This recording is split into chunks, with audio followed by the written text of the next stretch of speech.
So, dear student, today we have to see a very important force which called as the electrostatic force. See, electrostatic force.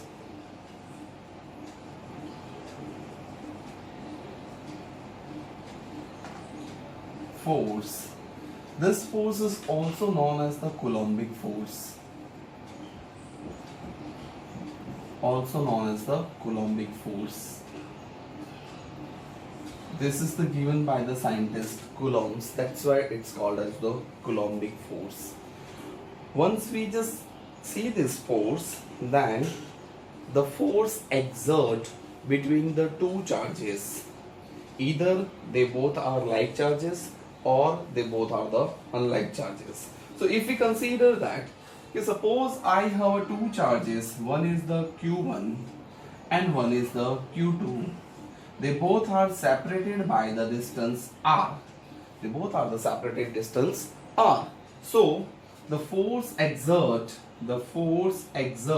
F is directly proportional to the product of the two charges.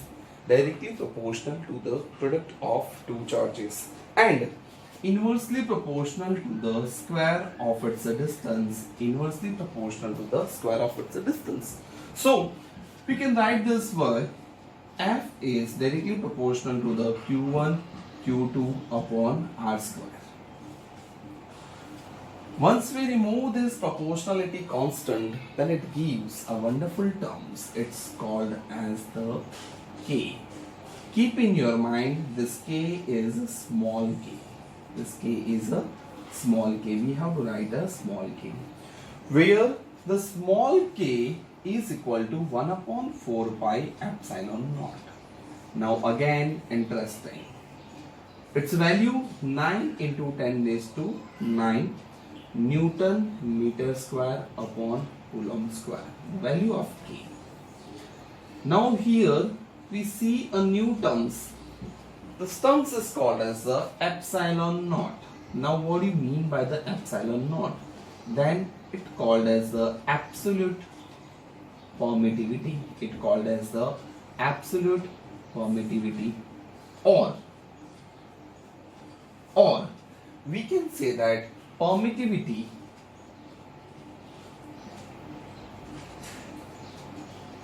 in vacuum or air. Permittivity in a vacuum or air.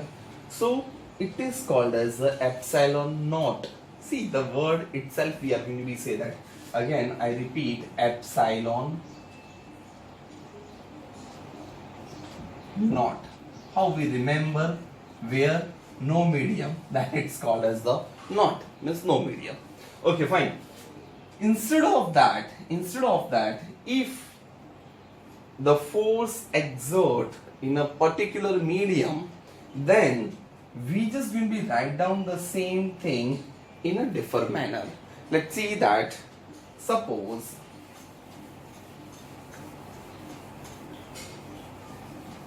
here we derive our one equations on the basis of that F is equal to 1 upon 4 pi epsilon naught Q1 Q2 upon R square. Am I right?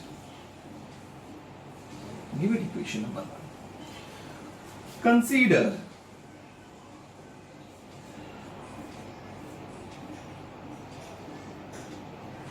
we put the system in any medium. Then Fm is equal to 1 upon 4 pi epsilon Q1 Q2 upon R square. See here this epsilon means permittivity in a medium. At upper side it's epsilon naught. Here it is epsilon. So once we consider these two different forces, comparison between the two forces, one force in a vacuum, one force in a particular medium. So here, can we take ratio of equation 1 and equation 2, then F upon Fm, so 1 upon 4 pi epsilon naught Q1 Q2 upon R square upon 1 upon 4 pi epsilon Q1 Q2 upon R square. This cancel, this cancel, this cancel, this cancel, is equal to epsilon upon epsilon naught. Here we obtain epsilon upon epsilon naught. Let's see this.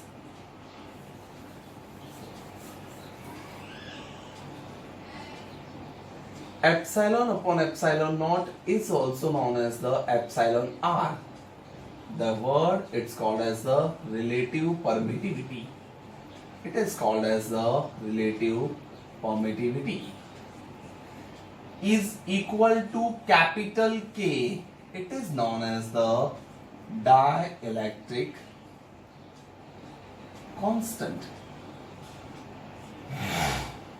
which equal to F upon Fm. So here we obtain the relationship between the epsilon upon epsilon naught, means permittivity in medium, to the permittivity in a vacuum, is equal to, this one is called as the relative permittivity, is equal to dielectric constant, is equal to force exert in a vacuum upon force exert in a medium. Here the word permittivity means what? What do you mean by the permittivity? The word itself is going to be say that the permittivity, but actually the permittivity its own field. The permittivity is own field of the medium, which try to prevent the force exert between the two charges. Very interesting. If we are going to be say that, see, as per this equation,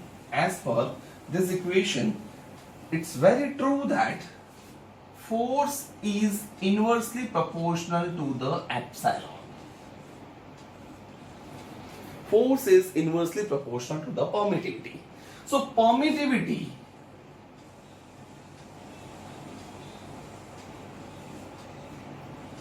it is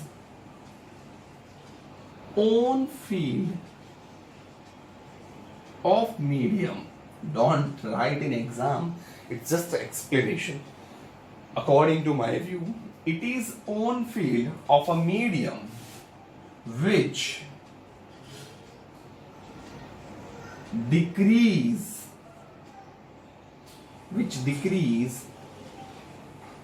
field lines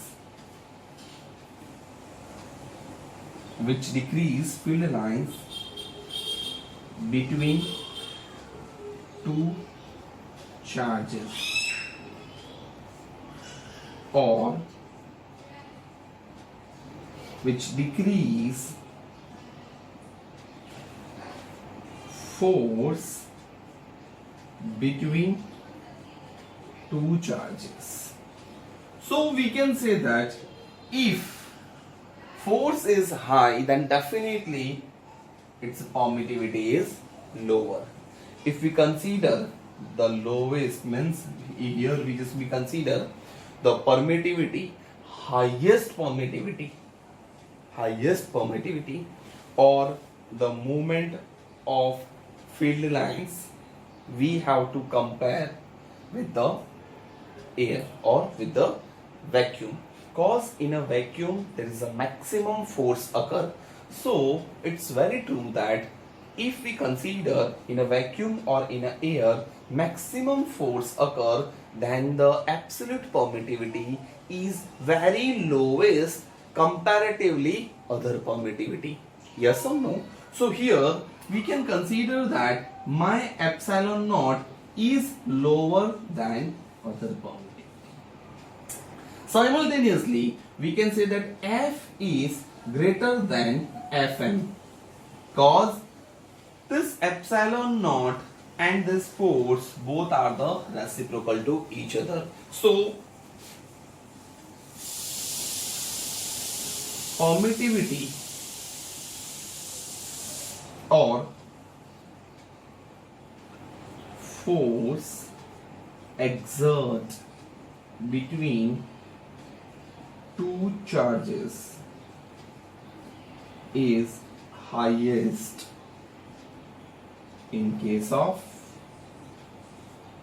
air, or we can say that the vacuum. Here we consider the vacuum and air both are differ, but for 12 point of view we have to consider both are the same, that air and the vacuum. So the force exerted between the two charges is the highest in case of the air, so we can say that epsilon naught is lowest than all other epsilon. Simply we can say it. Okay, I hope this concept is going to be clear in your mind. Let's see the definition of relative permittivity or dielectric constant can be written like this. The definition of the dielectric constant or the relative permittivity is nothing. It is ratio of